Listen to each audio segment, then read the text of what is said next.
और बात बांग्लादेश की। बांग्लादेश में इस वक्त सियासी संग्राम और तेज और तनावपूर्ण हो गया है। एक ओर जहां चुनाव की मांग और तेज होती जा रही है, वहीं दूसरी तरफ सरकारी कर्मचारियों का आंदोलन और उग्र होता जा रहा है। इन सबके बीच सबसे ज्यादा दबाव मोहम्मद यूनुस पर नजर आ रहा है, जिन्होंने इस्तीफे की अटकलों के बीच इस्तीफे को लेकर एक और चाल चली है। देखिए।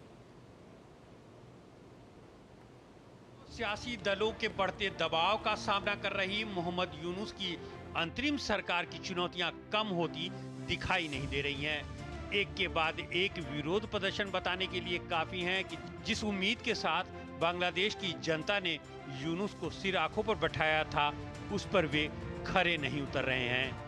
यही वजह है कि यूनुस के खिलाफ हर वर्ग और क्षेत्र में बेचैनी बढ़ती दिखाई दे रही है। एक तरफ यूनुस की गलत नीतियों के कारण उद्योग, खास तौर से कपड़ा उद्योग करा रहा है, तो दूसरी ओर सरकारी कर्मचारी मनमाने फैसलों से निराश हैं।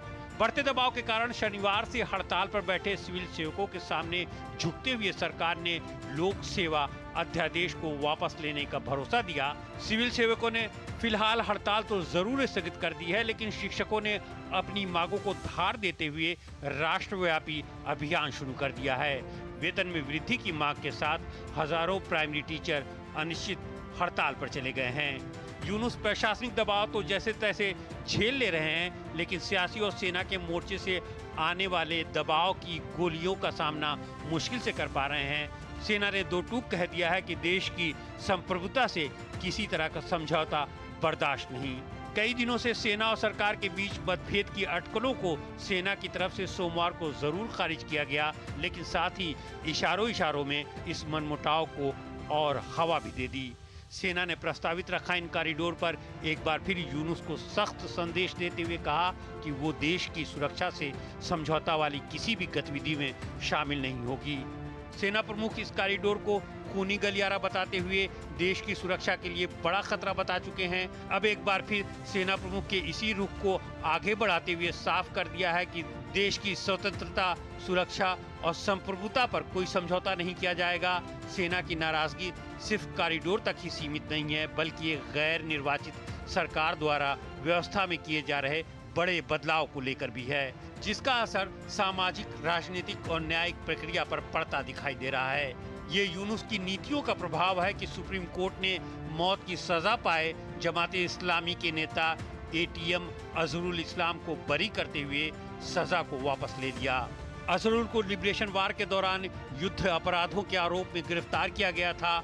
अदालत ने अजहरुल की तुरंत रिहाई पर भी मुहर लगाई। बांग्लादेश में खुखार आतंकियों की रिहाई कोई नई बात नहीं रह गई है, अब ये परंपरा का रूप धारण करती जा रही है। तो साफ तौर पर जो अभी बदलाव की बयार है वो साफ तौर पर नजर आ रही है। ऐसे में क्या कुछ इसके बड़े मायने निकलकर सामने आ रहे हैं, आइए इसी पर चर्चा करते हैं। वीना सिकरी जी हमारे साथ जुड़ रही हैं, जो कि former Indian high commissioner to Bangladesh हैं। बहुत बहुत स्वागत आपका वीना जी। और उसी के साथ सबसे पहला सवाल, जो इस वक्त अभी हम मौजूदा स्थिति देख रहे हैं, विश्वास में वहां की जनता को वो लेकर आए थे, लेकिन अभी कहीं ना कहीं जनता ही किनारा करती हुई नजर आ रही है। कितनी मुश्किल उनके लिए बढ़ने वाली है यूनुस के लिए, और साफ तौर पर क्या उनकी नैया अब आगे कैसे पार लग पाएगी? क्या लगता है, क्या बड़े बदलावों की जो बड़ी तस्वीर है वो निकलकर सामने आने वाली है? जी, मुझे तो लगता है कि यूनुस की मुश्किलें तो अभी आगे बढ़ेंगी, क्योंकि सबसे बड़ी बात ये सोचने वाली है कि पिछले साल में अगस्त की 8 तारीख को आर्मी ने जनरल वकारुज्जमान जो आर्मी चीफ हैं, उन्हीं ने मोहम्मद यूनुस को चुना था और उनकी स्वेरिंग इन हुई थी प्रेसिडेंट शहाबुद्दीन के दौरान।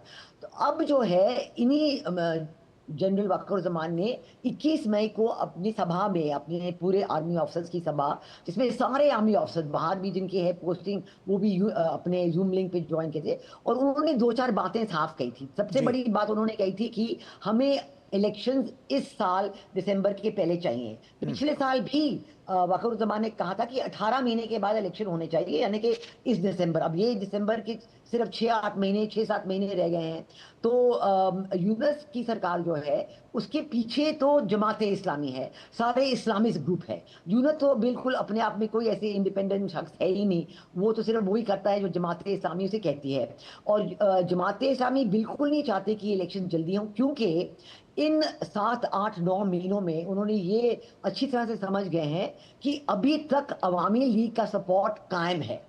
और उन्होंने देखा है कि जो अवामी लीग के लोग थे, उन्होंने सोचा कि शेख हसीना चली गई है, इतर-बितर हो जाएगा, उनके जो सपोर्टर्स हैं, बिल्कुल ऐसे नहीं हुआ है और अवामी लीग की सपोर्ट कायम है और वो बिल्कुल यूएस के खिलाफ हैं। तो उन्होंने अवामी लीग को बैन कर दिया, लेकिन इस सरकार के कोई अधिकार ही नहीं है, इनका कोई हक ही नहीं है कि वो अवामी लीग को बैन करें, कि वो कॉन्स्टिट्यूशन को चेंज करें, कि वो रिफॉर्म्स करें, इलेक्टोरल रिफॉर्म करें, कॉन्स्टिट्यूशनल रिफॉर्म करें या पुलिस रिफॉर्म करें, ये उनका काम ही नहीं है।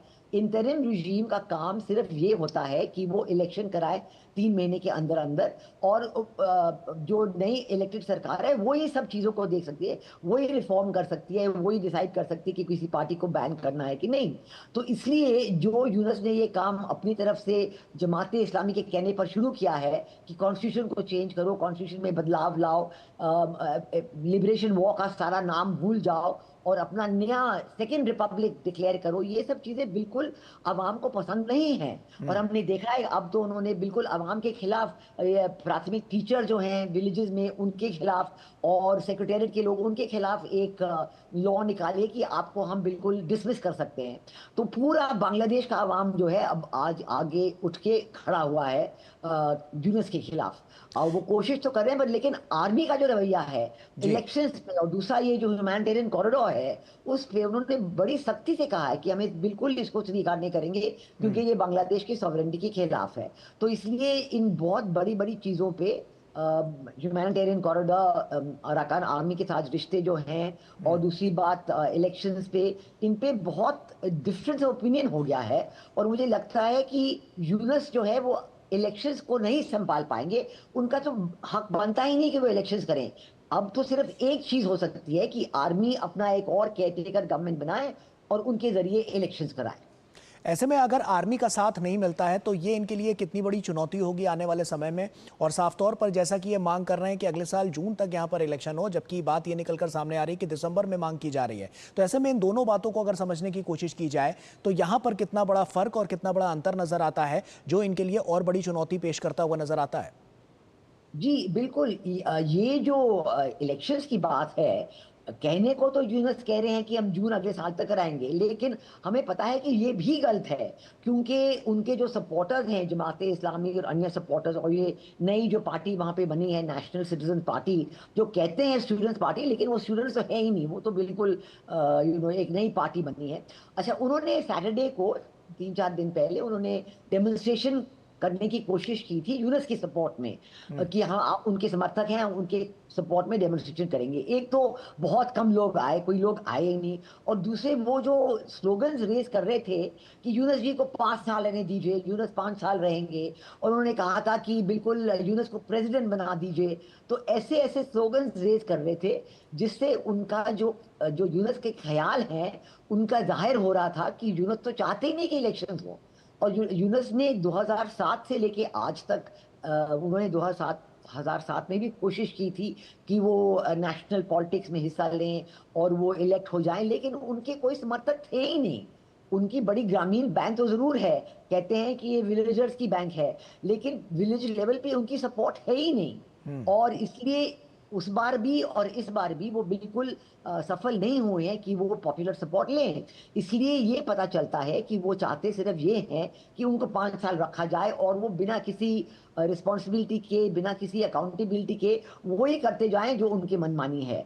और ये जो है, ये बात जो है बिल्कुल अन्य पॉलिटिकल पार्टीज को और आर्मी को बिल्कुल पसंद नहीं आई है। बीएनपी खिलाफ है, बीएनपी कह रहे हैं कि अब दिसंबर तक इलेक्शन कराइए, सब लोग कह रहे हैं कि दिसंबर तक इलेक्शन कराइए। सिर्फ ये जमात इस्लामी और इस्लामिस्ट जिनका ख्याल ये था कि जी। हम 6-8 महीने में इतना समर्थक अपने साथ कर लेंगे जी। कि हम इलेक्शन में एकदम से सक्सेसफुल रहेंगे, ये उनके लिए बहुत बड़ा जोल्ट है कि ये हुआ नहीं। और अवामी लीग की सपोर्ट कायम है, और बीएनपी भी यही कहता है कि इलेक्शंस करिए दिसंबर तक। तो मुझे लगता है कि अब चारा बहुत कम है मोहम्मद यूनुस के लिए। वो ज़रूर ऊपर-ऊपर से बता रहे हैं कि हम और आर्मी एक हैं, हमारे में कोई डिफरेंसेस नहीं है, और कई शायद उनके जो विदेश के समर्थक हैं, वो भी यही कह रहे होंगे, नहीं-नहीं आप इकट्ठे हो जाइए। जी। लेकिन आर्मी ने ज़रूर ये कहा है कि इलेक्शंस को होने ही होने हैं।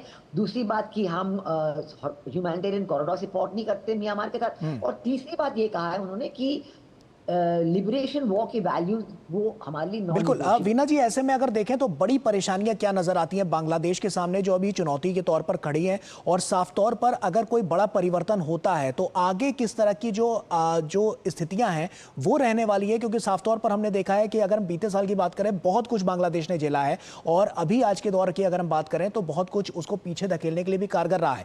यूनुस की नीति और यूनुस की जो रणनीति रही है वो कहीं ना कहीं बांग्लादेश को बहुत पीछे धकेलने में कारगर भी साबित होती हुई नजर आई है। उनकी मंशा कुछ और थी लेकिन नजर कुछ और आया। बड़ी परेशानियां क्या नजर आती है जो आवाम अभी भी वहां पर झेलता हुआ नजर आ रहा है? सबसे बड़ी परेशानियां आवाम के लिए तो आर्थिक परेशानियां हैं। और मैं ये बताऊं कि पिछले 15 सालों में जब प्रधानमंत्री शेख हसीना थी, तो उन्होंने आर्थिक अरेंजमेंट्स ऐसे किए हुए थे कि बांग्लादेश की ग्रोथ 6% हर साल हो रही थी। 6% से ज्यादा, कभी 7% भी हो रही थी। और इसके वजह से 15 सालों में जब इनकी इकोनॉमिक ग्रोथ लगातार होती रही, तो कई मतलब लोग पॉवर्टी से निकल आए। वो एलडीसी के रूप से लीस्ट डेवलप कंट्री का कैटेगरी उनसे खत्म हो गया है। वो डेवलपिंग कंट्रीज के ग्रुप में आ गए हैं, और बहुत उनके प्रोग्रेस हुआ था और ये लोगों को पसंद था। उनके एक्सपोर्ट बहुत बढ़ रहे थे।